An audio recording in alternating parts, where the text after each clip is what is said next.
Place an uneducated dumb person in a room with a complicated instrument, and although he may comprehend its uses, he cannot do so unless he frames sense impressions into, which is to him a formulated mind-word sequence. But he can think about it. No, unless he has already constructed previous impressions into word meanings of his own, he cannot think about it at all.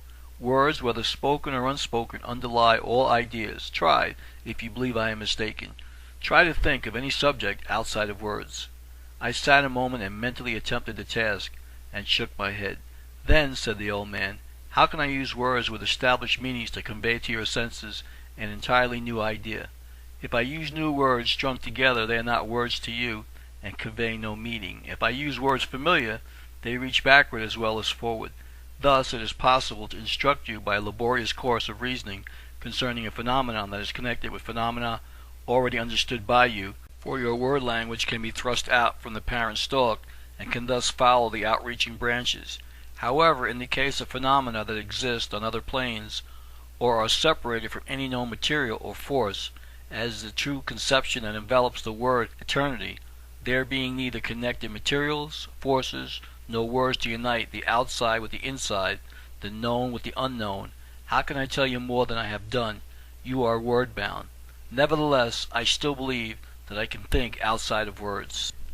Well, perhaps after you attempt to do so and fail again and again, you will appreciate that a truth is a truth, humiliating as it may be to acknowledge the fact. A digger Indian has scarcely a word language, I asserted, loath to relinquish the argument. You can go further back if you desire, back to primitive man, man without language at all, and with ideas as circumscribed as those of the brutes, and still you have not strengthened your arguments concerning civilized man. But you are tired, I see. Yes, tired of endeavoring to combat your assertions. You invariably lead me into the realms of speculation, and then throw me upon the defensive by asking me to prove my own theories. All with apparent sincerity you advance an unreasonable hypothesis, and then, before I am aware of your purpose, force me to acquiesce because I cannot find facts to confute you. You are artfully thrown the burden of proof on me in all cases, for either by physical comparisons that I cannot make, I must demonstrate the falsity of your metaphysical assertions, or by abstract reasoning disprove statements you assert to be facts. You are peevish and exhausted, or you would perceive that I have generally allowed you to make the issue, and more than once have endeavored to dissuade you from doing so. Besides, did I not several times in the past bring experimental proof to dispel your incredulity? Have I not been courteous? Yes, I petulantly admitted, yes. Then I determined to imitate his artful methods and throw him upon the defensive as often as he had done with me. I had finally become familiar with his process of arguing a question, for instead of coming immediately to his subject, he invariably led by circuitous route to the matter under discussion. Before reaching the point, he would manage to commit me to his own side of the subject, or place me in a defenseless position. So with covert aim I began. I believe that friction is one method of producing heat. I have been told that the North American Indians make fires by rubbing together two pieces of dry wood. I have understood that the light of a shooting star results from the heat of friction, producing combustion of its particles.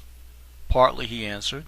That when the meteoric fragment of space dust strikes the air, the friction resulting from its velocity heats it to redness, fuses its surface, or even burns its very substance into ashes. Yes. I have seen the spindle of a wheel charred by friction. Yes. I have drawn a wire rapidly through a handkerchief, tightly grasped in my hands, and have warmed the wire considerably in doing so. Yes.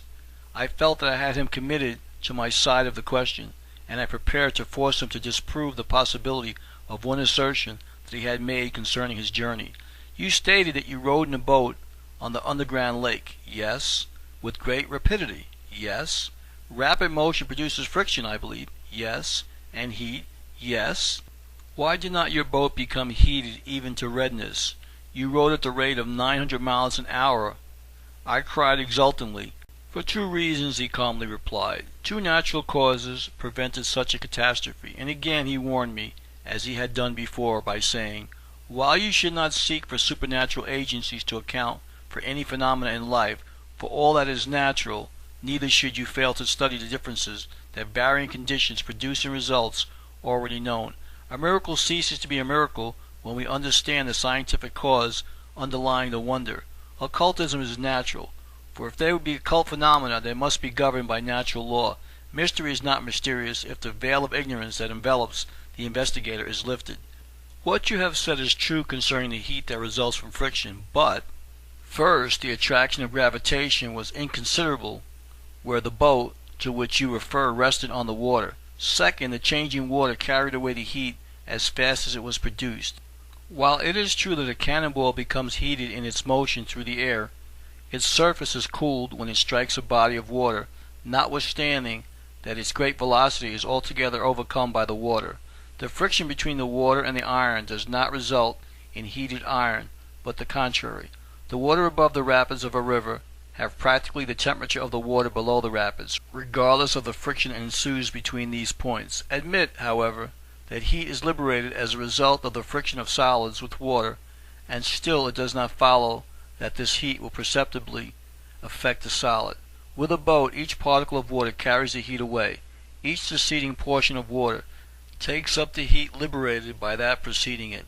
Thus the great body of water over which our boat sped, in obedience to the ordinary law, became slightly warmed, but its effect upon the boat was scarcely perceptible. Your comparison of the motion of a meteor with that of our boat was unhappy. We move rapidly, it is true, in comparison with the motion of vessels such as you know, but comparison cannot be easily drawn between the velocity of a boat and that of a meteor. While we moved at the rate of many miles a minute, a meteor moves many times faster, perhaps as many miles in a second. Then you must remember that the force of gravitation was so slight in our position that— Enough, I interrupted. We will pass the subject. It seems that you draw upon science for knowledge to support your arguments, however irrational they may be, and then you sneer at this same method of argument when I employ it. He replied to my peevish complaint with the utmost respect by calling to my attention the fact that my own forced argument had led to the answer, and that he had simply replied to my attacks. Said he, "If I am wrong in my philosophy based on your science thought, I am right in my facts, and science thought is thus in the wrong, for facts overbalance theory. I ask you only to give me the attention that my statements merit. I am sincere and aim to serve your interest. Should investigation lead you hereafter to infer that I am in error, at our final interview you can have my considerate attention. Be more charitable, please." Then he added, "Is there any other subject you wish to argue?" "Yes," I answered, and again my combativeness arose. "Yes. One of the truly edifying features of your narrative is that of the intelligent guide," and I emphasized the word intelligent, and curled up my lip in a sarcastic manner. "Proceed." "He was verily a wonderful being, an eyeless creature, and yet possessed of sight and perception beyond that of mortal man, a creature who had been locked in the earth, and yet was more familiar with its surface than a philosopher, a cavern-bred monstrosity, and yet possessed of the mind of a sage. He was a scientific expert, a naturalist, a metaphysical reasoner, a critic of religion, and a prophet. He could see in absolute darkness as well as in daylight. Without a compass he could guide a boat over a trackless sea, and could accomplish feats that throw Gulliver and Munchausen into disrepute. In perfect composure my aged guest listened to my cynical and almost insulting tirade. He made no effort to restrain my impetuous sentences, and when I had finished, replied in the polished language of a scholarly gentleman. "You state truly, construe my words properly, as well as understand correctly." Then he continued musingly, as though speaking to himself, "I would be at fault and deserve censure did I permit doubts to be thrown upon so clear a subject, or discredit on so magnanimous a person." Turning to me, he continued, "Certainly I did not intend to mislead or to be misunderstood, and am pleased to find you so earnest a scholar." And then in his soft, mild manner, he commenced his detailed reply, pouring oil upon the waters of my troubled soul, his sweet, melodious voice being so in contrast to my rash harangue. He began with his expressive and often repeated word, "Listen. Listen, you are right, my guide was a being wonderful to mortals, he was eyeless, but as I have shown you before, and now swear to the fact, was not sightless. Surely," he said, "surely you have not forgotten that long ago I considered the phenomenal instinct at length. He predicted the future by means of his knowledge of the past. There is nothing wonderful in that. Cannot a civil engineer continue a line into this beyond and predict where the projection of that line will strike? Can he not also calculate the effect that a curve will have on his line's destiny? Why should a being conversant with the lines and curves of humanity's journey for ages past not be able to indicate the lines that men must follow in the future? Of course he could guide the boat in what was to me a trackless waste of water, but you err in asserting that I had said he did not have a guide, even if it were not a compass. Many details concerning this journey have not been explained to you. Indeed, I have acquainted you but with little that I experienced. Near surface earth we passed through caverns filled with creeping reptiles. Through others we were surrounded by flying creatures, neither beast nor bird. We passed through passages of ooze and labyrinths of apparently interminable intra-earth structures. To have disported on such features of my journey would have been impractical. From time to time I experienced strains of melody such as never before had I conceived. Seemingly choruses of angels were singing in and to my very soul. From empty space about me, from out the crevices beyond and behind me, from the depths of my spirit within me, came these strains of notes clear and distinct, but yet indescribable. Did I fancy, or was it real? I will not pretend to say. Flowers and structures beautiful, insects gorgeous, and inexplicable were spread before me. Figures and forms I cannot attempt to indicate in word descriptions ever and anon surrounded, accompanied, and passed me by. The canvas conceptions of earth-bred artists bring to mind no form so strange and weird, and yet so beautiful, as were these compound beings. Restful beyond description was it to drink in the indescribable strains of poetry of motion that I appreciated in the movements of fair creatures I have not mentioned, and it was no less soothing to experience the soul relief wrought by the sounds about me, for musicians know no notes so sweet and entrancing. There was also, in side caverns to which I was led, combinations of sounds and scenes in which floating strains and fleeting figures were interwoven and interlaced so closely that the senses of both sight and hearing became blended into a single sense, new, weird, strange, and inexpressible. Of his own, he cannot think about it at all. Words, whether spoken or unspoken, underlie all ideas. Try, if you believe I am mistaken. Try to think of any subject outside of words. I sat a moment and mentally attempted the task, and shook my head. Then, said the old man, how can I use words with established meanings to convey to your senses an entirely new idea?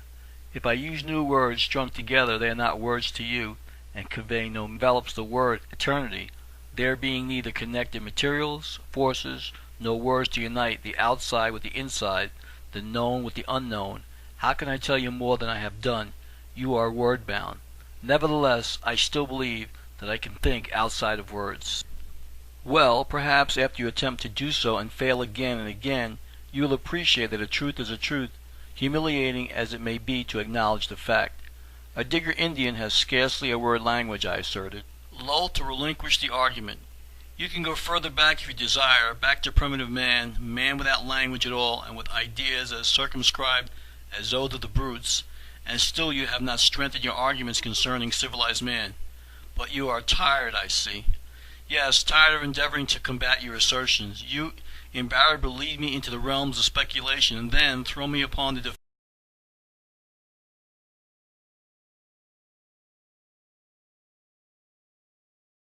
Place an uneducated dumb person in a room with a complicated instrument, and although he may comprehend its uses, he cannot do so unless he frames sense impressions into, which is to him a formulated mind-word sequence. But he can think about it. No, unless he has already constructed previous impressions into word meaning. If I use words familiar, they reach backward as well as forward. Thus it is possible to instruct you by a laborious course of reasoning concerning a phenomenon that is connected with phenomena already understood by you, for your word language can be thrust out from the parent stalk and can thus follow the outreaching branches. However, in the case of phenomena that exist on other planes or are separated from any known material or force, as the true conception and